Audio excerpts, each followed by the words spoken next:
Do you need other people's permission to write your memoir? Do you have the right to tell your story, to write your story?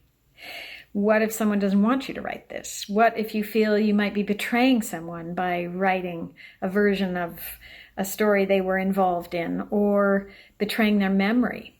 These are big questions, and they're issues that can stop people right off the block from even exploring their stories. But it might be helpful to think of this in a slightly different light. I very often have people coming to my memoir writing workshops with a very clear idea of what they want to write. It's often been a big story in their lives, a defining story, but it's charged. And there are a lot of problems with even excavating it, problems that the writer feels exist, some people might get upset, that it might cause pain and so on. And it can churn the waters even before the person has stepped in. And so I like to just give people the option of considering it this way, that when we're exploring our stories, we're only doing that. We are writing for ourselves at the beginning. And no one needs any permission from anyone to do that. We are exploring only. And the only person who is qualified to write the story of your life, or a story from your life, as memoir is, from your perspective, is you. You are the only person who saw it from that very unique and sacred, often, perspective.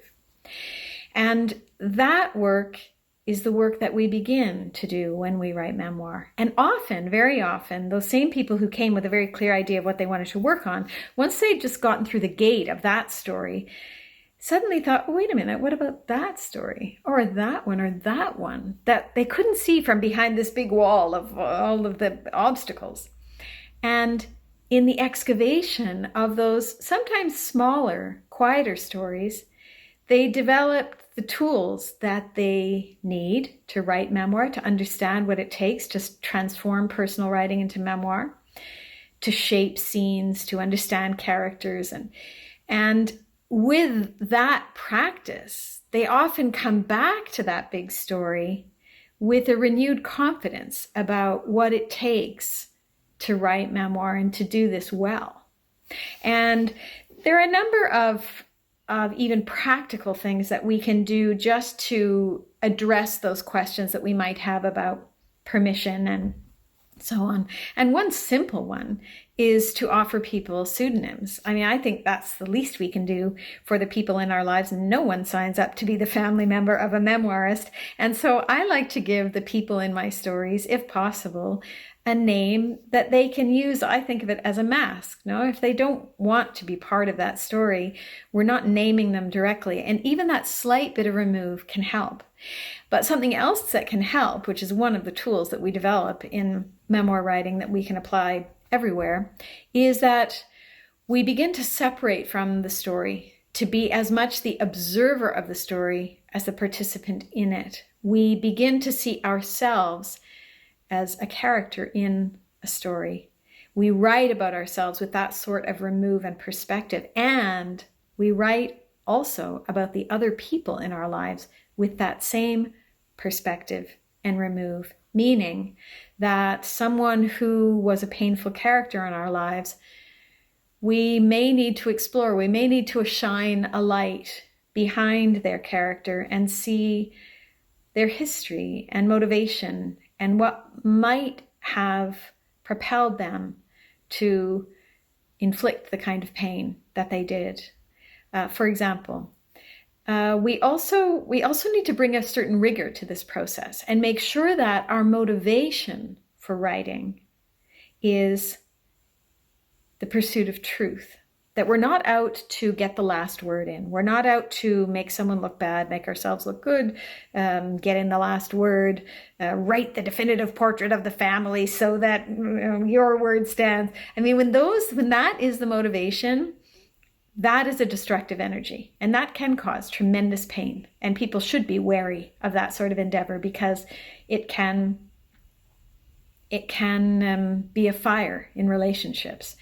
But if we're working in the service of truth, if we are painting the picture of what we saw, that is a very different energy. And if we do the work of being aware, checking ourselves, are we servicing our ego or are we serving the story?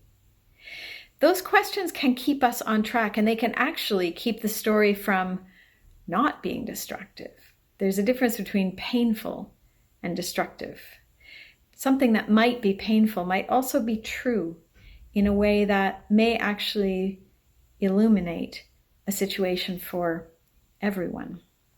But these aren't the kinds of questions we need to solve off the top. We certainly don't need to solve them before we've even started writing. We do not need to say, for example, but what if it becomes a bestseller and Oprah likes it? It's great thoughts, but we don't actually have to solve that right out of the gate. All we need to do is start writing, whatever your implement is. That's all we need to do at the beginning.